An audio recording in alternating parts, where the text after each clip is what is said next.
Anne had been asleep in the loft for what seemed like a long time when she was wakened by voices in the cabin below. That must be her mother and Daniel, back from the McPhails. Anne slid closer to the loft opening. She never did send Auntie for anyone, Daniel was explaining to her father and David, his voice low. She said he worries whenever she feels poorly, and it's not the first time he's taken a notion to call the neighbor. Well, the Lord knows the poor woman needs help, Mrs. Hamilton murmured as she put down the little bag of medicine and first aid materials she always kept ready for emergency. That husband of hers hasn't been home for 10 days. Goes out hunting and trapping like that, days at a time, and doesn't leave behind him enough food to hold out until he gets back. Nothing planted, I suppose, David observed. Doesn't believe in planting, Daniel grumbled. And the kind of folks that don't plan. Often don't plan either, you'll notice. No account, that's what they are. Yes, Mr. Hamilton agreed. They likely couldn't make out in the east, and they likely won't make out here. Anne peeked over the edge of the loft and saw her father shaking his head. Her mother was leaning over the baby's cradle and tucking a cover around him. Well, I'm going down there again in the morning, and take some milk and Johnny cake and a few supplies. They've hardly had a thing the last few days, but berries and a couple of rabbits the boy managed to catch. The voices below became faint. Anne moved back to her bed and closed her eyes. No account. The words began to turn over and over in her mind to the tune of a jump rope rhythm. Then, somewhere in the middle of the words, came the hoot of an owl from down the road. Or was it an owl? Whatever it was, it started out sounding long and lonely, and it ended up sounding lost, like all night noises. Anne shivered and pulled the quilt up over her ears. When she woke, all the lonely night sounds had been driven away by the daylight. It was going to be a good morning. Anne could hear her father announcing the weather from the open doorway, as he did every sunup. Fair day on Hamilton Hill, clear sky, not a cloud showing and work to be done. Father made his voice sound like the town crier back home, who always ended his sentence like a wind dying down.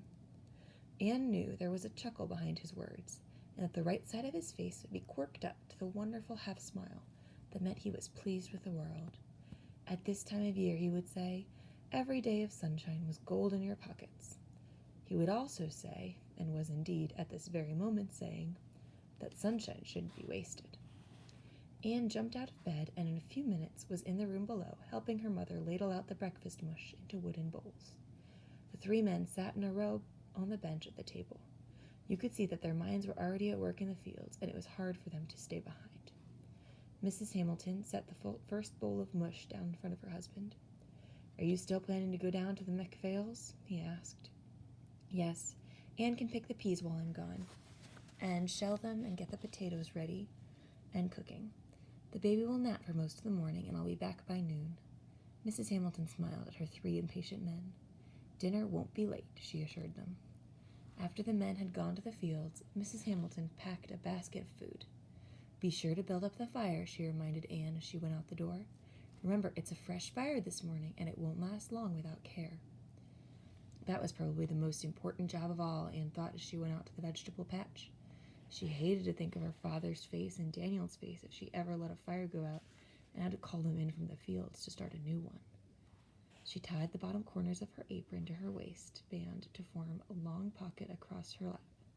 Vegetables grew around the cabin, up to the barn, and to the edge of the clearing. Anne walked up one row of peas and down another, picking and dropping them into her folded apron pocket. It was a nice feeling to go between the straight rows, her yellow dress brushing against the plants on either side, and remember that she had helped to plant these peas. Now they were marching right across Hamilton Hill to where the trees began. Her apron full, Anne sat down on the doorstep and began to shell the peas into a large wooden bowl. The empty pods she dropped on the ground beside her to be picked up later. The only sound in all the world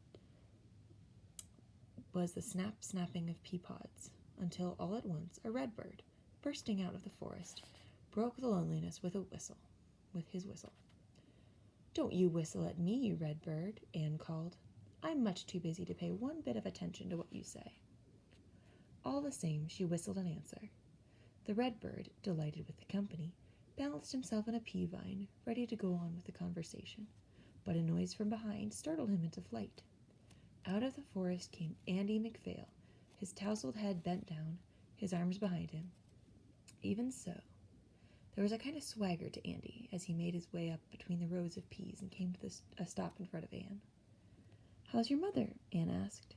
"Some better," Andy replied, looking up.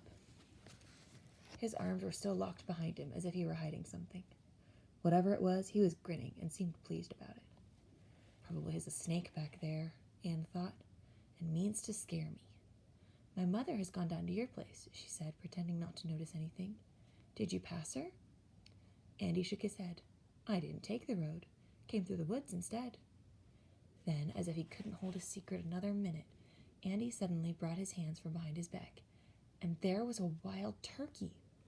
He held it high by its feet, its head dangling. "Just killed it with a slingshot," he said. "Big one, ain't he?"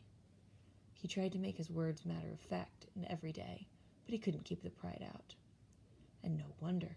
Wild turkey with a slingshot. Anne smiled up at this strange boy who sometimes almost surprised her into liking him. "He's a beauty," she said. "Why don't you sit down here and clean it before you take it back to your mother? I'll get a knife." She ran into the cabin and took a quick look at the baby who was still napping. As she picked up the knife, her mother's words of last night flashed through her mind. Nothing but berries and a couple of rabbits. Anne dipped out a cup of milk and broke off a large chunk of Johnny cake, and took them out to the doorstep. Andy gulped down the milk and ate the Johnny cake quickly. Then side by side they went to work. Anne shelling peas, Andy plucking feathers. Andy worked quickly and expertly, but he didn't mix his work with any talk. When he had finished, he stood up, but instead of leaving, he went over to where the empty pea pods were lying, began kicking one at a time with his big toe. Anne glanced up from the potatoes she was peeling now. "Want to help peel?" she offered. "Nah." Andy dropped down to the ground beside the empty pods, started arranging them in different patterns. "What are you doing?" Anne asked. Then, as she looked, she could see that Andy was making a fence with the pods. There was a row of pods up and down, joined by a line across. The two up and down pieces at one end, however, had tilted towards each other, so that with the cross pod between them, they formed the letter A. "Look, Andy, you've made an A. That's the first letter of your name." "Honest?" Andy's face lighted as it had when he showed Anne the turkey. "Just those 3 lines? That's how my name starts? And here's how you make the rest of it." Anne set the bowl of potatoes down and quickly rearranged the pods to spell Andy. Without a word, Andy gathered up other pods and began carefully to copy the letters below the model Anne had made. "I could teach you all the letters," Anne offered. "I could teach you how to write sometime, if you want." In a burst of enthusiasm, she went on, "Oh, Andy, why don't you folks plant? You could have a nice farm down there. I could show you how to grow peas, too." Andy dropped the pod he was holding. He stood up and rammed his hands into his pockets. He reminded Anne of a cat who has had his fur rubbed the wrong way. "We ain't farmin' folk," he said, his chin jutted out. "We don't always want to be tinkering around in the dirt, putting things in the ground, pulling them out, looking for sun one minute and crying for rain the next. We likely won't be staying here long anyway. We'll probably pull out when my pa gets back." "But you don't want to, do you? You wouldn't want to quit, would you?" Anne hit the word quit hard, like you would hit a nail. Her father had said the McPhails wouldn't make it out, but they had hardly tried. They had been here such a short time. "Why not?" Andy laughed. Just what you want to do, too, ain't it?" "I would not," Anne replied, but even as she spoke, she felt her face growing hot. Wouldn't she? Wasn't that just what she had secretly been wanting all the time? No, she told herself, it wasn't the same at all. She didn't want to quit. She just wanted to go back to Gettysburg. "I would not," Anne repeated louder than she needed to, and she picked up the pail of potatoes and took them into the cabin. "I have to see about dinner," she called over her shoulders.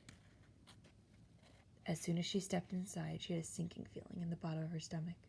She had forgotten about the fire. Quickly, she ran over to the hearth and sank down on her knees before a pile of black ashes and a half-burned log. In desperation, she blew into the fireplace, hoping to revive a hidden spark. Ashes flew out into the room and up into her face, but there wasn't a tiny glow of red anywhere. And then the baby woke, letting out a sharp cry for attention. "Oh, Johnny, Johnny, what will I do?" Anne moaned as she picked him up. "I can't tell Father, I just can't." She looked at the tinderbox beside the fireplace with its piece of steel and flint. She had never made a fire from the beginning. She went to the door to tell Andy, but he was gone. So was the turkey. So were the pea pods. When Anne called, there was no sound but the hopeful whistle of the red bird. "He hears me plain enough," Anne thought. "He's just not answering. Oh, if we were only in Gettysburg, I could run over to Margaret's and borrow some fire to get ours started." She walked back and forth in the cabin, holding the baby while she talked to herself. Maybe I could still borrow some. But if I went down the hill to Uncle John's, I'd have to take the baby. It wouldn't be so bad going, but coming back, carrying the baby and a pot of fire, I don't know if I could manage. Then, as Anne thought of calling her father, she quickly made up her mind. I'll go to Uncle John's. Maybe I can leave Johnny with Aunt Mary. Anyway, Father always says you never know if you can do a thing until you try. And you can only cross one mountain at a time, he says. And that's the end.